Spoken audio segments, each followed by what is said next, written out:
दामाद की सास पार्ट 2। अब तक आपने सुना कि कावेरी जी अपनी तीनों बेटियों ईशा, मोहिनी और सुहाना की शादी 3 घर जमाई लड़कों के साथ करवा देती है। उन्हें लगता है कि ये लड़के शायद घर का कामकाज संभाल लेंगे, लेकिन उनके तीनों घर जमाई बहुत आलसी थे। वो नौकरी भी नहीं करते थे और बाहर का काम भी नहीं। कावेरी जी ने अपनी बेटियों से कहा कि वो प्रेगनेंसी का बहाना बनाकर अपने पतियों को सबक सिखाए। अब सुनिए आगे। मम्मी, आपने जैसा कहा था हमने वैसा ही किया, लेकिन देखिए ना, विवेक का हाल तो वैसा का वैसा ही है। घर में ना सुबह का नाश्ता बनता है और ना खाना। नौकरी पर जाने की बात करूं तो खाने को दौड़ते हैं मुझे। हाँ मम्मी, मैंने भी सुमित को कितनी बार कहा कि अगर नौकरी नहीं करनी तो कोई छोटी सी दुकान ही खोल लो, घर का खर्चा कैसे चलेगा। देखो दोपहर के 12 बजने आए और जनाब अभी तक सो रहे हैं। हाँ मम्मी, ईशा और सुहाना ठीक कहती हैं। अविनाश का भी यही हाल है। जब मैंने अपनी प्रेगनेंसी के बारे में कहा तो मुझसे कहने लगा, अरे दूसरी लड़कियां तो 9-9 महीने तक नौकरी करती है, बस डिलीवरी के टाइम छुट्टी लेती है। मोहिनी, तुम भी नौकरी करो। अब मुझे कहाँ नौकरी मिलेगी। मम्मी बताओ अब मैं क्या करूँ। हे भगवान, क्या सोचकर घर जमाई दामाद लाई थी मैं कि मेरी बेटियां मेरे पास रहेंगी और खुश रहेंगी, लेकिन इन आलसी दामादों ने तो हमारी जिंदगी को भी प्रॉब्लम में डाल दिया है। मैं तो कहती हूँ मम्मी, हम लोग वापस अपनी जॉब पर जाना शुरू कर देते हैं। बता देते हैं इन लोगों को कि हमने प्रेगनेंसी का बहाना किया है। नहीं नहीं बेटा, ऐसी गलती भी मत करना। अगर तुमने ऐसा किया तो इन तीनों की आदत और ख़राब हो जाएगी। अरे आज नहीं तो कल कभी तो तुम प्रेग्नेंट होगी, तब वापस यही प्रॉब्लम आएगी। तब क्या करोगी तुम तीनों। हाँ मम्मी, आपकी बात तो बिल्कुल सही है।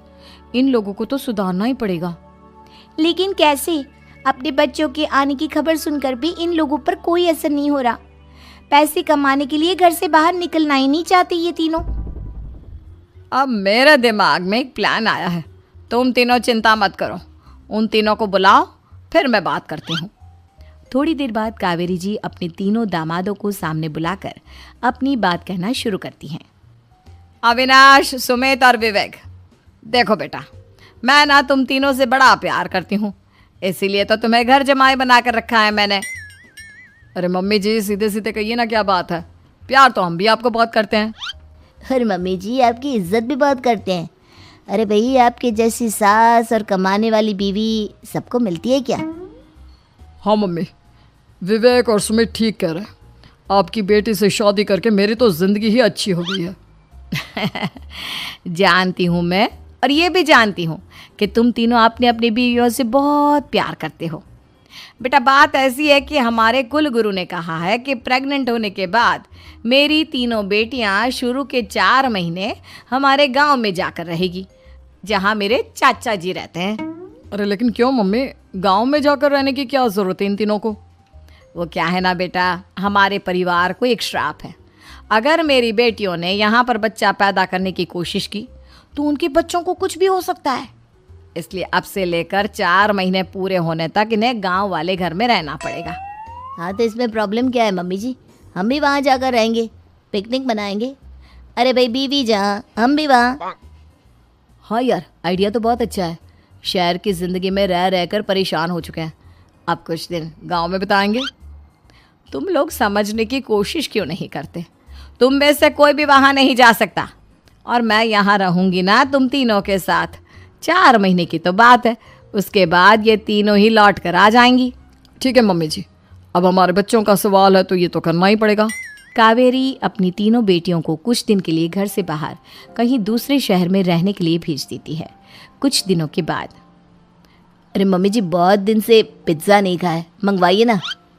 क्या बताऊं बेटा, पहले तो बेटियां खर्चा दे देती थी क्योंकि उनकी नौकरी थी, लेकिन अब तो मेरे पास पैसे ही नहीं बचे। थोड़े बहुत पैसे हैं जो बच्चों की डिलीवरी में काम आएंगे। लेकिन मम्मी जी, आपकी बेटियों को वापस आने में तो अभी बहुत वक्त बाकी है। वही सोच सोच कर परेशान हो रही हूँ। सोच रही हूँ कल से दूध भी बंद करवा देती हूँ। अब दूध वाले को देने के लिए पैसे भी तो नहीं है ना। अरे नहीं नहीं मम्मी जी, अगर दूध भी बंद करवा दोगी तो मुझे चाय कहाँ से मिलेगी, और चाय के बिना मैं तो मर ही जाऊंगा। क्या करूं बेटा, इसके अलावा हमारे पास कोई ऑप्शन नहीं है। मेरे पास पैसे ही नहीं बचे। इस तरह कावेरी जी धीरे धीरे अपने तीनों दामादों को पैसे देना बंद कर देती हैं और घर में खाने पीने की चीजें लाना भी बंद कर देती है। अब वो तीनों बुरी तरह से परेशान होने लगे थे और इसलिए एक दिन तीनों प्लान करके घर से बाहर निकलते हैं और बाजार में जाने के बाद, यार अच्छा खाना खाए हुए कितने दिन हो गए, पता नहीं कब अच्छा खाना मिलेगा। हमारी बीवियों के जाने के बाद तो हमारी हालत भिखारियों जैसी हो गई है यार। कुछ भी हो, मुझे तो आज पिज्ज़ा खाना ही खाना है। जेब में 1 रुपया नहीं और पिज्जा खाएगा, कहाँ से आएंगे पैसे? अरे देख वहाँ सामने बोर्ड पर क्या लिखा हुआ है, कंप्यूटर पर काम करने के लिए एक आदमी की आवश्यकता है। भाई मैं तो जा रहा हूँ, काम करूँगा और शाम तक पैसे लाकर आराम से पिज्ज़ा खाऊंगा। जा जा, तुझे कोई काम नहीं देने वाला, हम तो घर जा रहे हैं। चल भाई सुमित। सुमित और अविनाश वहाँ से चले जाते हैं और विवेक उस कंप्यूटर शॉप पर सारा दिन काम करके 5,000 रुपये कमा कर घर लौट कर आता है और अपने खाने के लिए अच्छी अच्छी चीज़ें भी लेकर आता है। ये देखकर विवेक और सुमित के दिल में भी कुछ पैसे कमाने की इच्छा जागती है। अरे सुबह सुबह कहाँ चल दिए तुम? मम्मी जी एक बहुत अच्छी जगह मिली है, कंप्यूटर पर काम करने के 5,000 मिले थे कल मुझे। अगर रोज काम करूंगा तो पूरे 40,000 की तनख्वाह। अरे वाह, ये तो बहुत अच्छी बात है दामाद जी, आपको जाना ही चाहिए। सुमित और अविनाश विवेक को इस तरह तरक्की करते देखकर परेशान हो जाते हैं और वो दोनों भी काम की तलाश में निकल पड़ते हैं। धीरे धीरे उन दोनों को भी काम मिल जाता है। अब कावेरी के तीनों दामाद छोटी मोटी नौकरी करके अच्छा पैसा कमाने लगे थे। एक दिन कावेरी उन्हें अपने पास बुलाती है। अरे वाह, विवेक 40,000 कमा लेता है, अविनाश 60,000 और सुमित तुम भी 40,000 के आसपास कमा ही लेते हो। कुल मिलाकर तुम अच्छे खासे पैसे कमा रहे हो बेटा। हाँ मम्मी जी, बहुत मज़ा आता है जब महीने के एंड में मोटी रकम हाथ में आती है। पूछिए मत मम्मी जी, घर में रहकर रोटी बना बनाकर और तो जैसा महसूस होने लगा था मुझे तो। हाँ बेटा, तुम तीनों की बात तो बिल्कुल ठीक है और जानते हो अब तुम तीनों की पत्नियां भी वापस लौट कर आने वाली है। लेकिन मम्मी जी अभी तो उन्हें गए सिर्फ 2 महीने हुए हैं, आपने तो कहा था वो 4 महीने के बाद लौट कर आएंगी। ऐसा कुछ नहीं है बेटा, मैं सिर्फ तुम तीनों को सबक सिखाना चाहती थी कि आदमी घर में बैठकर बीवी की कमाई खाता हुआ अच्छा नहीं लगता। इस दुनिया में हर इंसान को मेहनत करनी चाहिए, काम करना चाहिए, चाहे वो औरत हो या आदमी, ताकि अपने परिवार को संभाल सके। कावेरी की बात सुनकर उन तीनों को अपनी गलती का एहसास होता है और कावेरी उन्हें सच बता देती है कि ईशा, सुहाना और मोहिनी शहर में ही कहीं दूसरी जगह रह रहे थे। शाम के वक्त उन तीनों की पत्नियां लौट कर आ जाती है और कावेरी जी का परिवार एक खुशहाल परिवार की तरह रहने लगता। लॉकडाउन से पहले गीता के घर का नजारा कुछ ऐसा था कि रोहन ऑफिस जाता था और शिविन स्कूल। जिनके घर से जाने के बाद गीता काम खत्म करके बाकी समय आराम करती थी। लेकिन लॉकडाउन के बाद ऑफिस और स्कूल घर में ही खुल गए और इससे गीता का हाल वो तो आपको देखने में ही मजा आएगा। शिविन, ओ शिविन, महाराज उठने के लिए क्या 21 तोपों की सलामी लेंगे?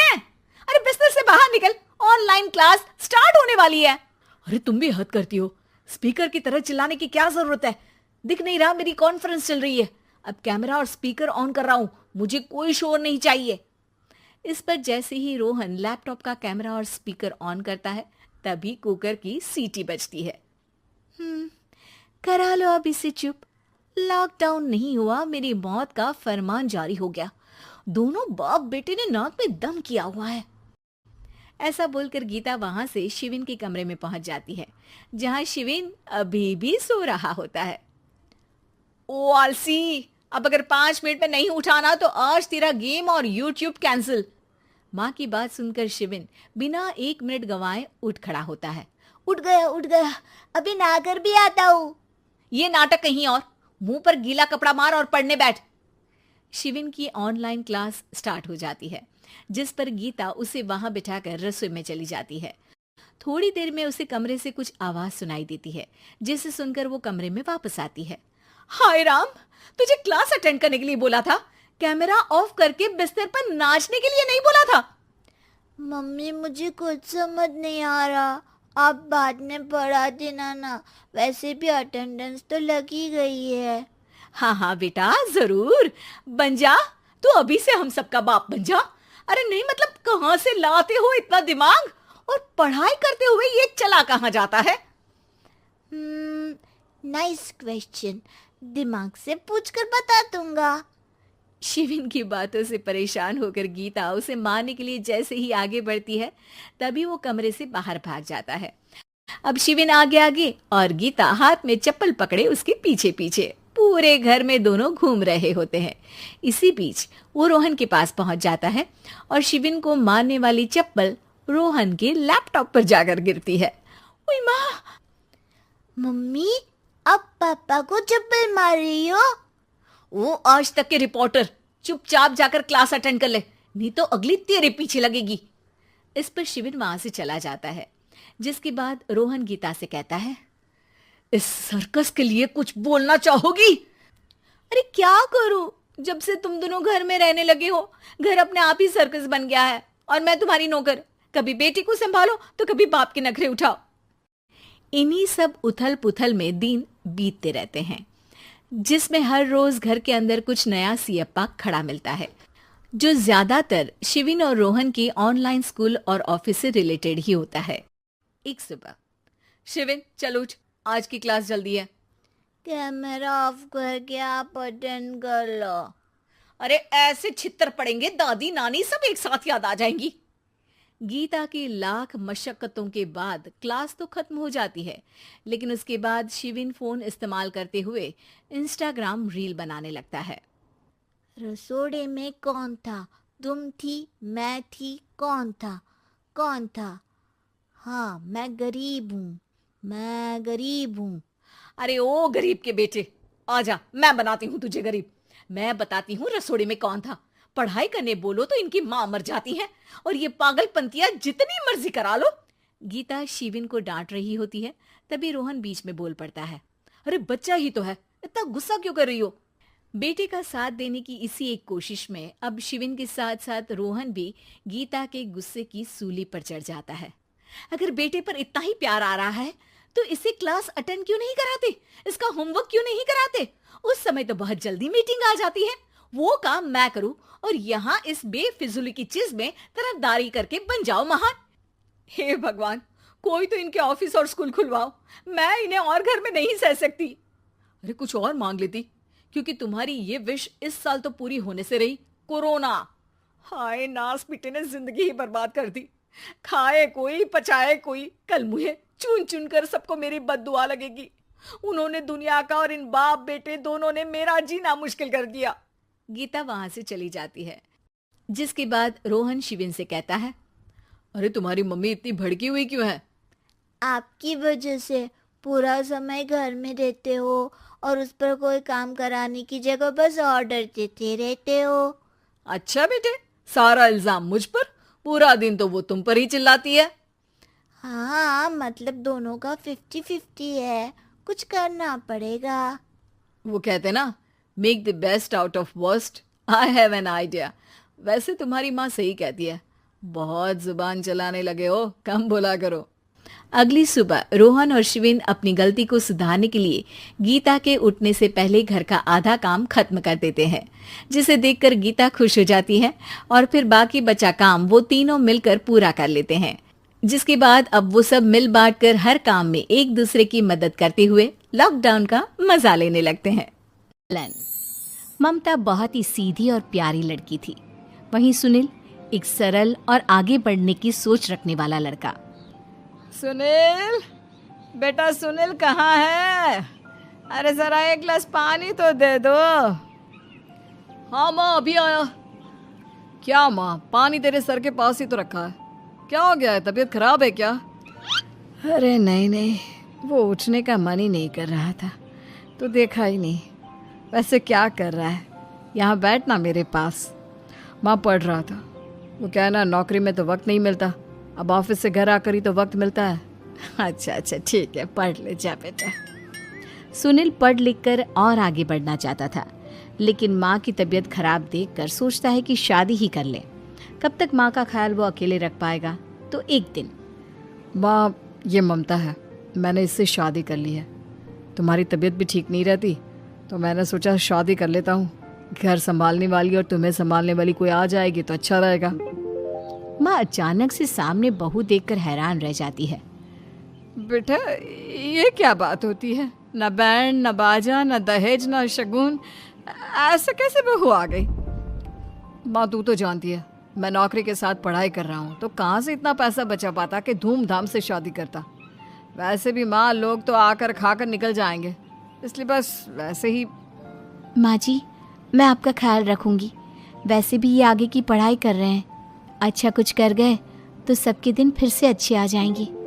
सास को ममता की बात ठीक तो लगती है, लेकिन मन में कहीं ना कहीं लगता है कि कहीं बहू बेटे को लेकर फुर्र ना हो जाए और फिर तो वो रह जाएगी अकेली। बेटा देख, मेरा जो कुछ भी है वो सुनील ही है, और सुनील का भी अब इस दुनिया में मैं ही हूँ और कोई नहीं। क्या सुनील? बिल्कुल माँ, लेकिन आज से ममता भी मेरे जीवन का अहम हिस्सा है, जैसे तू है। सास को बड़ा बुरा लगता है कि उसकी सल्तनत में कोई और हिस्सेदार कैसे हो सकता है। कैसे कोई और उसके 30 साल के बेटे की जिंदगी में अचानक से आकर बराबर का हिस्सेदार बन सकता है। देख बहू, मैं भले थोड़ा बीमार रहती हूँ, लेकिन इसका मतलब यह नहीं कि घर की चीजों में मेरा कंट्रोल खत्म हो गया है। मैं आज भी इस घर की रानी हूँ, समझी? बेटा सोचता है कि ये माँ को अचानक से क्या हो गया। कल तक जो माँ कहती थी कि जिंदगी का कोई भरोसा नहीं, वो अचानक से जंग के मैदान की झांसी की रानी कैसे बन गई? माँ क्या हो गया है? सब ठीक है ना? अचानक कैसी बात कर रही हो? ममता का आज पहला दिन है, स्वागत करो उसका। आसपास की आंटियों को बुलाओ, नई दुल्हन की मुंह दिखाए करवाओ। खैर, सास होने का फर्ज निभाती है और बाद में एक सहेली के साथ बाहर निकल जाती है। क्यों री बताया नहीं कि बेटे का ब्याह कर रही हो? वैसे तो सारा दिन हम ही में घुसी रहती हो। अरे मुझे भी तो अभी पता चला, यूं अचानक सर पर लेकर आ गया। कहता है बहू है माँ तुम्हारी, अब इसको भी इतना ही मैं प्यार करता हूँ जितना तुझे करता हूँ। लो जी, ये क्या बात होगी? क्यों इतना प्यार करता है? अरे माँ का प्यार तो ज्यादा होता है।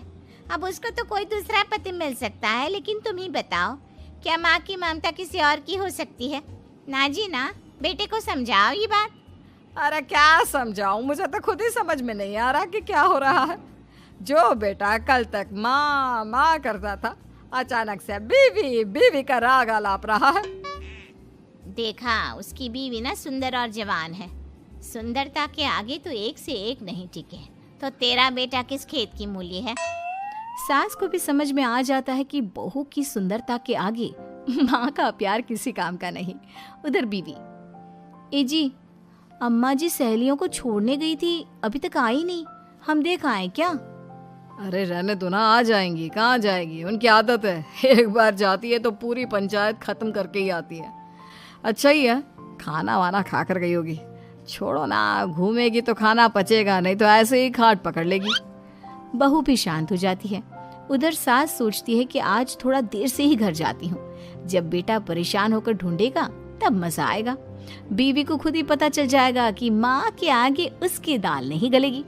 लेकिन वहीं दूसरी ओर घर पर, ए जी, माँ जी अभी भी नहीं आई, हमको तो घबराहट हो रही है कि क्या करें, जाकर पता करें किसी के घर।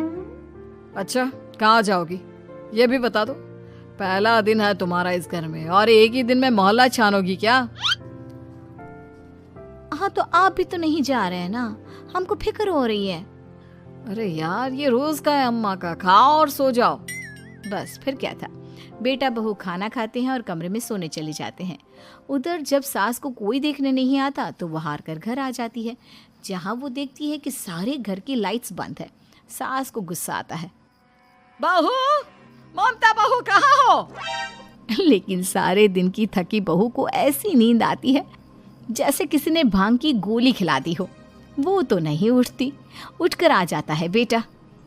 क्या बात है अम्मा, काहे चिल्ला रही हो? अरे सो जाओ ना, सुबह की थकी है बहू, वो सो रही है। जोर से बोलोगी तो नींद खुल जाएगी उसकी। माँ को गुस्सा आ जाता है। फिलहाल तो सो जाती है, लेकिन मन ही मन ढेर सारा जहर बहू के लिए भरा होता है। सुबह बहू चाय बना रही होती है कि सास धीरे से गैस तेज कर देती है, जिससे चाय का बर्तन जल जाता है। और जैसे ही बहू चाय का बर्तन उठाती है, उसका हाथ जल जाता है। मेरा हाथ जल गया। वो जोर जोर से चिल्लाकर इधर उधर भागती है कि सास थोड़ी देर में उसके हाथ में पानी डाल देती है।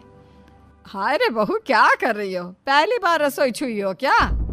सासू माँ, गलती से गैस तेज रह गई थी और बर्तन जल गया, जिससे मेरा हाथ जल गया। हाय रे, कितना गंदा दाग। छी छी छी छी, मुझे तो उल्टी आ रही है तेरा गला हुआ मांस देखकर। तू ना मुझे अभी साथ से खाना मत लगाना। बहू भी खुद का हाथ देखती है तो उसे भी रोना आ जाता है।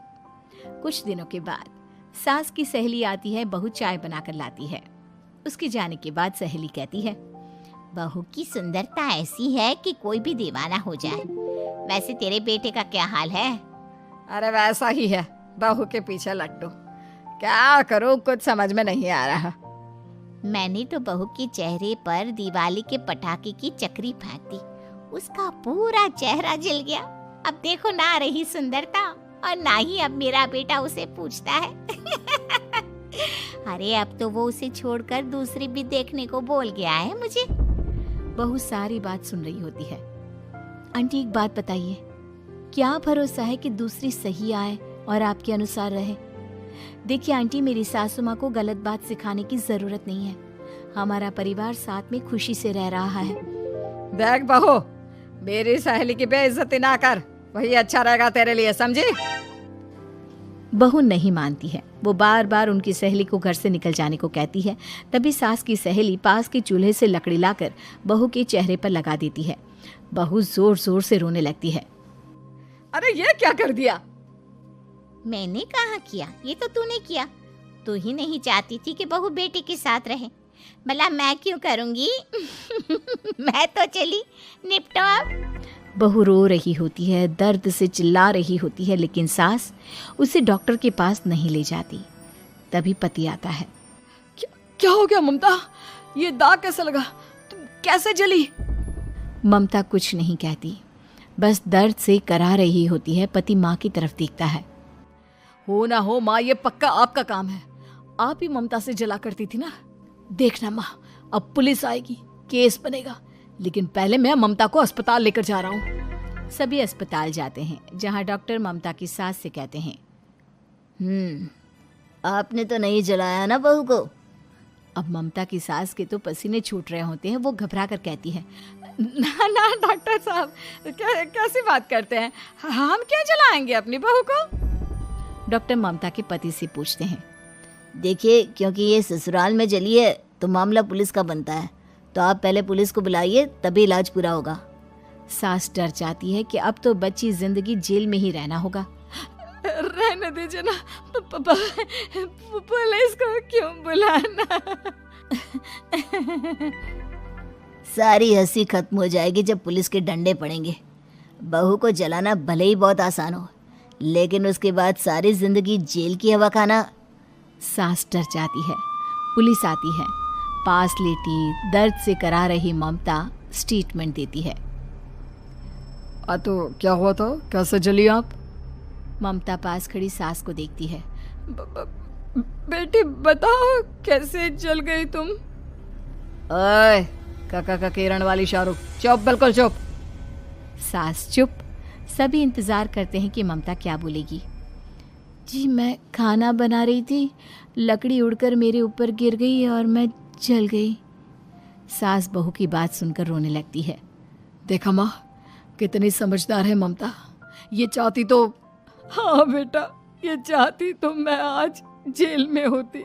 मुझे माफ कर दे, मैं आगे से अभी कभी ऐसा नहीं करूंगी। बहू के साथ मिलकर रहूंगी, मुझे माफ कर दे। दुर्गा नदी के किनारे बसा एक गांव फूलपुर। गांव में कुछ 100-150 लोग रहते थे। अंजलि, जो कि पास ही के जिले में रहती थी और 12वीं पास कर चुकी थी, उसके पिताजी ने बेटी को जल्दी विदा करने के लिए उसकी शादी फूलपुर गांव के मुकेश से करवा दी थी। मुकेश कभी स्कूल नहीं गया था और इस कारण वो पढ़ा लिखा नहीं था, और बाकी गांव वालों की हालत भी मुकेश जैसी ही थी। मुकेश के घर में उसके माता पिता भी रहते थे। सासू माँ, मैं बाहर मंदिर तक जा रही हूँ, आधे घंटे में आ जाऊंगी। अरे अभी कहीं जाने की जरूरत नहीं है, चुपचाप जाके रसोई में रात के खाने की तैयारी करो। और ये घूंघट क्यों हटा लिया है तुमने? क्या पता नहीं कि इस गांव में औरतें बिना घूंघट के नहीं रहती? रात में अंजलि छत पर जाकर अपनी मम्मी से बात कर रही होती है। तभी गांव की 3-4 औरतें उसे देख लेती है और दरवाजे पर आकर उसकी सास से शिकायत करने लगती है।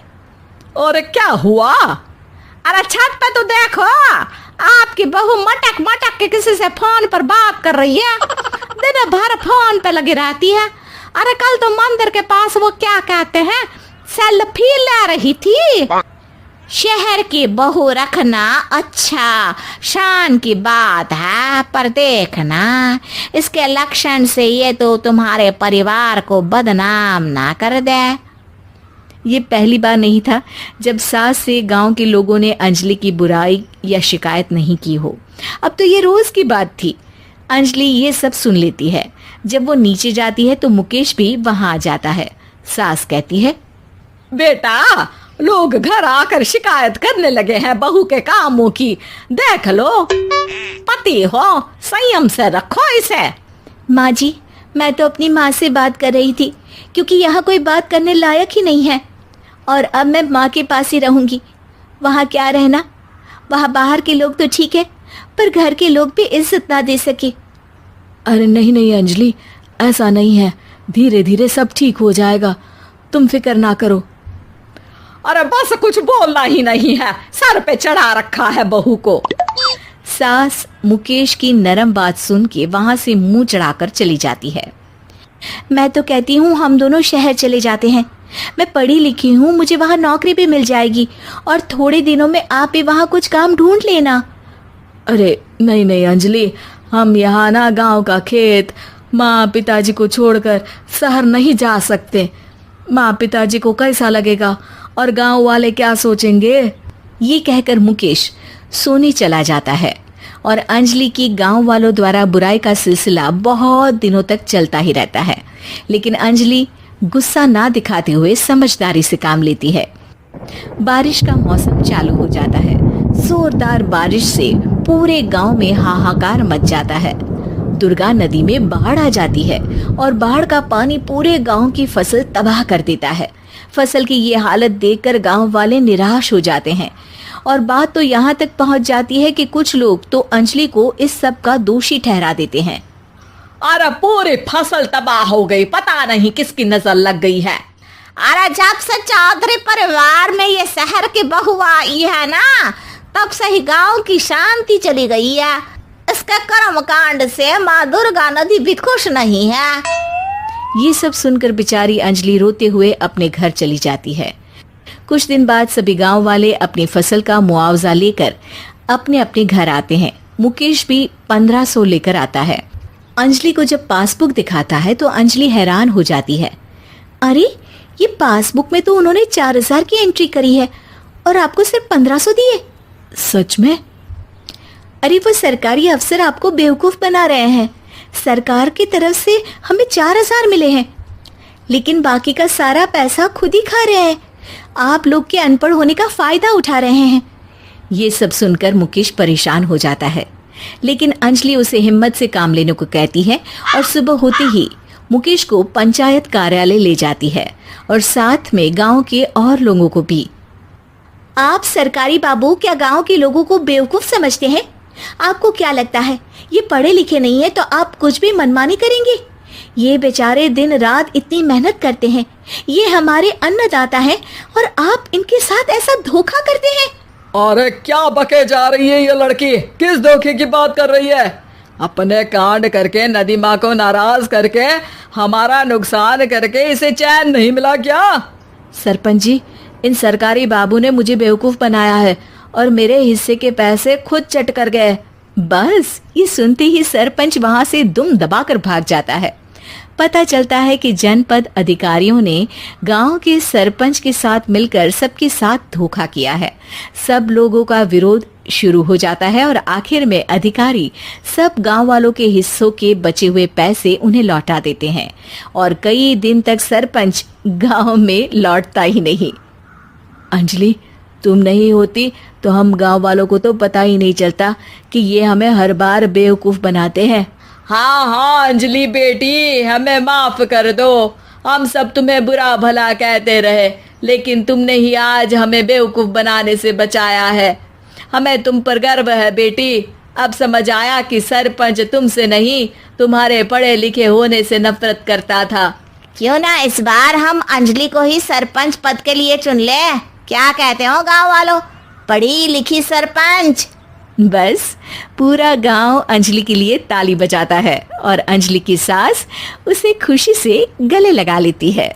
घर जमाई। विकी को हमेशा किस्मत ने उसकी मेहनत से ज्यादा दिया। पैदा हुआ एक बड़े घर में, मुंह में चांदी की चम्मच लेकर, और शादी भी की एक उससे भी बड़े घर में, सोने की चम्मच मुंह में लेकर। उसे मेहनत करने का शौक नहीं था। एक शौक था, वो भी घटिया शायरी करने का। उसकी हर बात शायराना ही होती थी। जैसे कि एक दिन, दूर से देखा तो चांद पे दाग था, दूर से देखा तो चांद पे दाग था, पास से देखा साबुन का छाग था। ठोको ताली। अरे ऐसी शायरी करोगे तो ताली तो पता नहीं कोई तुमको ही ठोक देगा। शायरी वो बिल्ली है जो किसी का भी रास्ता रोक दे, और क्या मैं किल हूँ जो कोई मुझे ठोक दे। मुझे तो आपसे बात ही नहीं करनी। मैं निकला था गाड़ी लेके, लेकिन दौड़ के जा रहा हूँ। मेरी शायरी कोई नहीं सुनता, मैं घर छोड़ के जा रहा हूँ। धीरे बोलिए जी, मम्मी पापा को पता चल जाएगा तो तुमको सच में तुम्हारे मायके भेज देंगे। सस्ते साबुन से मेरी कॉलर चमकी नहीं, सच में चला जाऊंगा, मेरी बात कोई धमकी नहीं। अगर शायरी ही सुनानी है तो सुनाओ, लेकिन कोई काम धंधा भी तो करो। मेरे पिताजी के पास बहुत पैसा है तो घर जमाई बन के खा रहे हो, और कल जा रहे हो ना अपने मायके तो आज ही चले जाओ मेरी बला से। हमें तो अपनों ने लूटा, गैरों में कहाँ दम था हमें। अरे चुप हो जाओ, तुमको मिर्जा गालिब की कसम। अरे जाना है तो जाओ, लेकिन पहले मेरे मम्मी पापा से मिलकर जाओ, वरना वो क्या सोचेंगे। लेकिन विकी अकेले ही अपनी कार लेकर अपने मायके यानी कि अपने खुद के घर पहुंच जाता है। अरे बेटा, तू अचानक, बहू कैसी है? अरे माँ, बहू तो बिल्कुल बदल गई है, मुर्गी हाथ से निकल गई है। अरे क्या हुआ बेटा? उसकी आती नहीं है, मेरी जाती नहीं है। मैं करता हूँ शायरी, उसे भाती नहीं है। मेरे पास उसका फोन आया था बेटा, सही कह रही है वो। तुमको काम करना चाहिए, तभी तो इज्जत मिलेगी। घर जमाई बनके सास ससुर के पैसों पर कब तक ऐश उड़ाते रहोगे?